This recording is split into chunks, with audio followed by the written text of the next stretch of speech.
A father is supposed to love his family. A father is supposed to protect his family from any monster that might lurk in the dark. But what if the father is the monster that's lurking in the dark? Let's talk about it. It was a cold morning on the 9th of November 1971 in Westfield, New Jersey. John List had been awake for hours at that point, debating with himself if he should really go through with what he had planned. But in the end, whatever monster lurked inside of him won. He took his two guns, a 9mm Steyr and a 22mm Colt, out of his gun safe and loaded them. Then he proceeded to shoot both his wife Helen List, who was 47, and his own mother, Alma, 84, in the back of their head. They both died instantly, likely never even realizing what had hit them. But John wasn't done. He sat down in his living room with his dead wife at his feet and he waited. He waited for his children. When Patricia, 16, and Frederick, 13, came home from school that day, they barely made it to the living room before he shot them too. Both were shot in the back of the head, just like their mom. It is still unknown today whether they saw their dead mother or grandmother or if they knew it was their own father that did it. John then proceeded to eat lunch in the same house as his dead family. After that he left, to drive to the bank, where he dissolved both his account as well as his wife's, and took the remaining money out.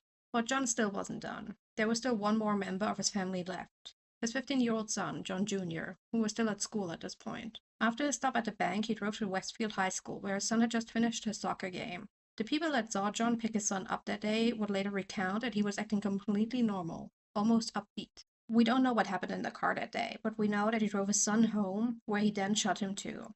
Unlike the rest of his family, John Jr. had two shot wounds, one in his chest and one in his face. He is also the only member of that family that showed signs of having defensive injuries. John Sr. then collected the bodies of everyone but his mother, who he left in her apartment in the attic. He put his wife and children into sleeping bags and put them into the ballroom of the mansion they lived in, where he then also turned down the heater to keep the bodies from decomposing for as long as possible.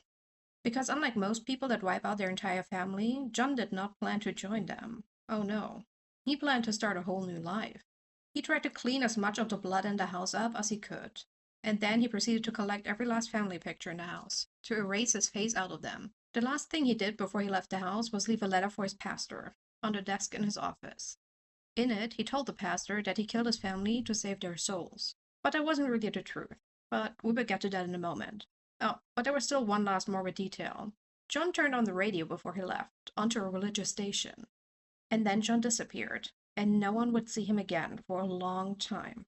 It took until December the 7th till the List family's bodies were found. This was only partially due to the fact that the family lived in relative reclusivity. John wasn't an idiot. He knew that someone would come looking, sooner rather than later, and he needed time to get away. He excused the children out of school by telling them that they would visit their sick grandmother, Helen's mother, in North Carolina for a few weeks. The part of her being sick wasn't even a lie. She had actually planned to visit her daughter and her grandchildren, but came down with a bad cold. List later admitted that he had also planned to kill her. John also called off the milkman, the mail, and the newspaper delivery, in the hope that no one would notice them piling up. But ultimately, it would be the neighbors that noticed that something was wrong, because there was one thing he forgot: the lights. The neighbors noticed pretty much straight away that the lights in the house were all on every hour of the day, even though they never saw anyone moving inside the house. It was when those lights went out one by one that they finally called the police. When the officers entered the mansion, they discovered the full horror of what John List had done to his own family. As you can imagine, the press jumped on it immediately. Westfield was considered a nice town with little to no crime. Add to that nearly a whole family had been wiped out, the nation was in an uproar. There obviously also didn't need to be a big investigation on who did it. The police found a letter in his office where John admitted to killing his family. Immediately, they started a nationwide manhunt for him, but the police didn't believe that he did it to save their souls, as he had claimed in the letter.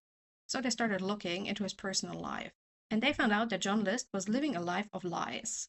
From the outside, everything looked perfect. John List was the vice president of a local bank, and the mansion they lived in was considered one of the most beautiful houses in the neighborhood. When the family went to outings, they portrayed a perfect, happy family. But all that was only for show. John had lost his job only a few weeks before he killed his family. Neither his wife nor his mother knew about this. He pretended to go to work every morning, but instead he drove to the train station and read the newspaper for hours. The family was running out of money fast. The regular spendings like groceries he put on credit cards, and the monthly payments for the mansion he took out of his mother's bank account. But that was not the only trouble in John's life. His wife was changing drastically. Helen had syphilis, a fact that she kept a secret from her husband even before they were married. She even insisted on getting married in Maryland because back then you needed to take a blood test before getting married to see if both parties were healthy, but not in Maryland. We don't know when exactly he found out that his wife was sick, but at some point she must have told him. John later told the police that his wife had started drinking more and more. He later said, and I quote, "She turned from an attractive young woman into a dirty and paranoid hermit. His solution to that, apparently, was to kill her, and his mother, and his children." The police investigated hundreds of leads, but there remained one huge problem. There was no picture left of John that they could use to find him. The only thing they had were images created by artists in accordance to John's neighbors and his co-workers describing him. Regardless of that, they found the family car parked at the JFK airport in New York City, but his name didn't appear on any flight list, so that also led to nothing. The mansion remained empty until August of 1972, when it burned down. The police ruled it as arson, but they never found out who burned the house down. List, meanwhile, was on the run, and he would remain there for a long time. He changed locations multiple times, but he ultimately ended up in Richmond, Virginia, where he changed his name to Peter Bob Clark. And he even got married again in 1985 to a woman by the name of Dolores Miller. He even found work as a bookkeeper. And maybe he would have gotten away with it all if it weren't for a device that had moved into nearly every household in America: the TV. On the 21st of May, 1989, an episode of a back then relatively new show called America's Most Wanted aired. And John was in for a rude awakening, because the police had not given up on finding him.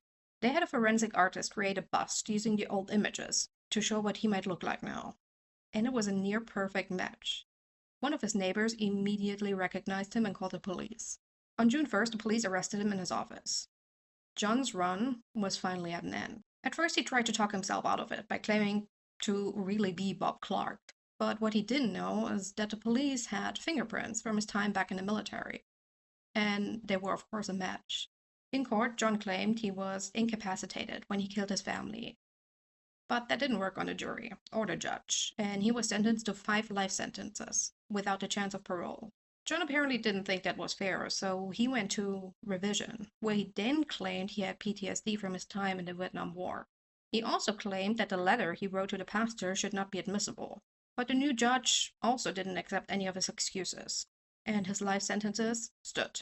John List died in prison on the 21st of March 2008 of pneumonia, and according to an interview he gave shortly before his death, he apparently regretted what he did to his family.